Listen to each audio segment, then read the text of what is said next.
Hello friends, DL academy में आपका स्वागत है। मैं राकेश सर आपके मशीन सेकेंड जो कि इलेक्ट्रिकल थर्ड ईयर का सब्जेक्ट है उसका पहला चैप्टर पढ़ा रहा हूं जो कि इंडक्शन मोटर है।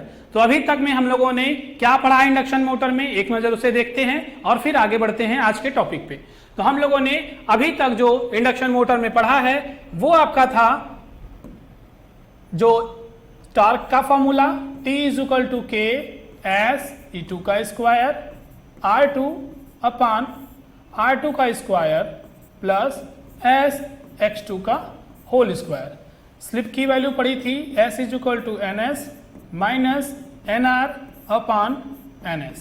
ठीक है दोस्तों, उसके बाद हम लोगों ने इसके स्टार्टिंग टार्क वैल्यू यानी TS और आपके TM तथा TF यानी फुल लोड टार्क और Tmax इन दोनों में संबंध निकाला था।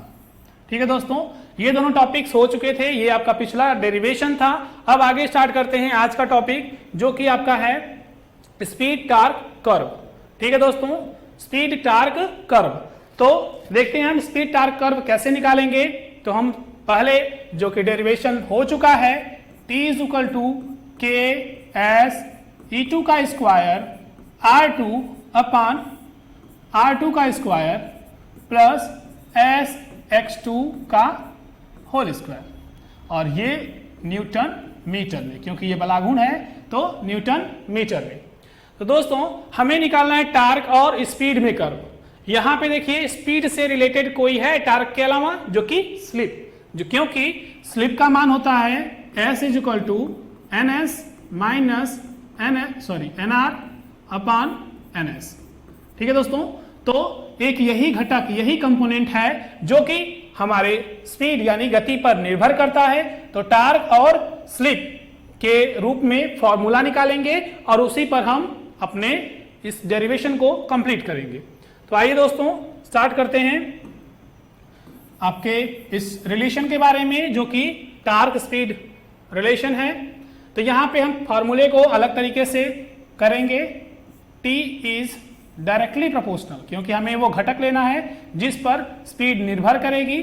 तो T is directly proportional S E2 का स्क्वायर R2 अपान R2 का स्क्वायर प्लस S X2 का होल स्क्वायर। तो दोस्तों हमें स्लिप पर डिपेंडेंसी देखनी है, निर्भरता देखनी है। तो क्या करेंगे, S स्क्वायर से ऊपर और नीचे भाग देंगे, जैसा कि पिछले डेरिवेशन में हुआ था जब हम लोगों ने TS अपान TM और TF अपान TM में रिलेशन निकाला था। यहाँ पे हम लोगों ने X स्क्वायर से भाग दिया था, ऊपर और नीचे डिवाइड किया था। तो यहाँ पे देखते हैं क्या कंडीशन आती है। तो दोस्तों ये आएगा T इज डायरेक्टली प्रोपोर्शनल, यहाँ पे S स्क्वायर से भाग दे देंगे तो ये आ जाएगा आपका E2 R2 अपान S अपान R2 का स्क्वायर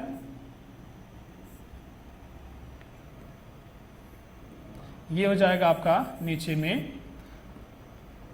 आपका आ जाएगा R2/S यानी R2/S का होल स्क्वायर प्लस यहां देखिए ये आ जाएगा, ये स्क्वायर है S का, ये कैंसिल आउट हो जाएगा तो ये हो जाएगा X2 का स्क्वायर। अब देखिए E2 एक वोल्टेज है, तो हम यहाँ का देखेंगे जो घटक हैं यानी R, X और S में। तो अगली लाइन में आपका बनेगा T इज डायरेक्टली प्रोपोर्शनल, यहाँ E2 को प्रोपोर्शनलिटी में हटाते हैं, यहाँ पे बनाते हैं R2/S अपान में R2/S प्लस X2 का स्क्वायर। ये आपका फॉर्मूला बना, इसी पे हम डिराइव करेंगे। ठीक है दोस्तों, डेरिवेशन आपका इसी पर कंप्लीट होगा, इसी पे आपका डेरिवेशन अभी आगे देखा जाएगा।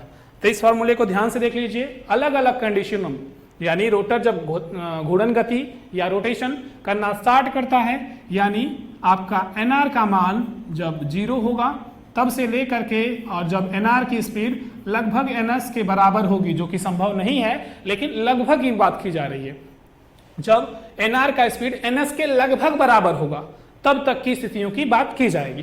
तो इस फॉर्मूले को ध्यान से देख लीजिए, अगले पेज पे इसी को लिखते हैं, देख लीजिए क्या है। T is directly proportional R2 by S upon R2 by S, sorry ये होल स्क्वायर होगा, प्लस x2 का स्क्वायर। तो यहां पे T is directly proportional, T is directly proportional R2 by S upon R2 by S का whole square plus x2 का square. तो दोस्तों ये आपका इक्वेशन था ए नंबर। अब जब हम देखेंगे कि हमारे स्लिप का मान, यानी जब रोटर हमारा स्टैंड स्टिल कंडीशन में होता है, यानी हम स्थिति देखते हैं N R is equal to about zero.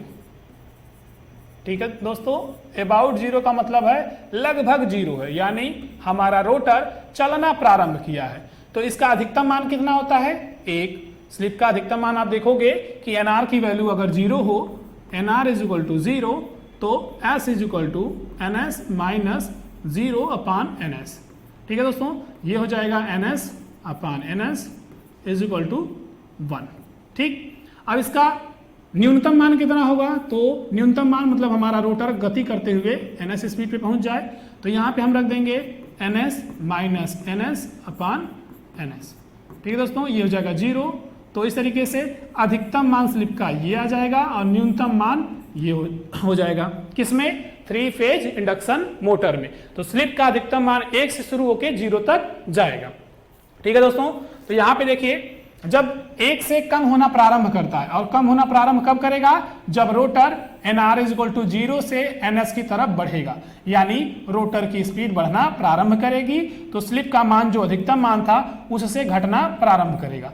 तो 1 से कम होगा तो वो थोड़ा सा कम देखेंगे, 0.99 या फिर 0.98 या ऐसे करके घटना प्रारंभ करेगा। ठीक है दोस्तों, इस तरीके से घटना प्रारंभ करेगा। तो अभी भी इसका मान अपने न्यूनतम और अधिकतम मान में से किसके निकट है? अधिकतम मान के निकट है, इसलिए एस की वैल्यू अभी भी हाई है। तो इस फॉर्मूले में देखेंगे, जो आपका फॉर्मूला है T is directly proportional R2 by S upon R2 by S का होल स्क्वायर प्लस x2 का स्क्वायर। तो दोस्तों यहां देखते हैं कि s की वैल्यू अभी भी हाई है, तो s की वैल्यू यहां अगर हाई करते हैं, s की वैल्यू अगर यहां पे हाई करते हैं, तो यहां पे क्या स्थिति बनेगी? अगर हम इसे हाई करते हैं तो ये R2 बाई एस होगा जिसका मान कम होगा। लेकिन अगर नीचे वाले में जिसमें स्क्वायर है, अगर हम इसे हाई करते हैं, ठीक, तो नीचे के मान को हाई रखते हैं तो इस टोटल की वैल्यू में क्या आएगा? स्क्वायर होगा तो वो और कम आएगा। ठीक, स्क्वायर होने की वजह से ये बहुत कम आ जाएगा। तो यहां हम लिख सकते हैं कि R2 by S is less than किसके कंपेयर में? x2 के स्क्वायर में। यानी हर के मान में 2 भाग हैं, एक ये भाग और ये एक। यहां पे इसके हर में बहुत अधिक मान है, यानी अपने अधिकतम मान के करीब में है। इस वजह से हर का मान बहुत अधिकतम होने की वजह से टोटल के परिमाण में, टोटल की वैल्यू में बहुत कमी आएगी, और इसका टोटल वैल्यू जो होगा वो इसकी कंपेयर में बहुत कम होगा। इसे नेग्लेजिबल कह सकते हैं। तो यहां पे लिख सकते हैं, इसलिए R2 बाई एस नगण्य यानी नेग्लेजिबल होगा। ठीक है दोस्तों, ये नगण्य होगा। किस वजह से? क्योंकि यहां पे R2 by S x2 square की तुलना में बहुत कम है। और वो क्यों कम है? क्योंकि s का मान अपने अधिकतम मान के करीब में है। तो इस तरीके से यहां पे लिख सकते हैं T is directly proportional R2 by T is directly proportional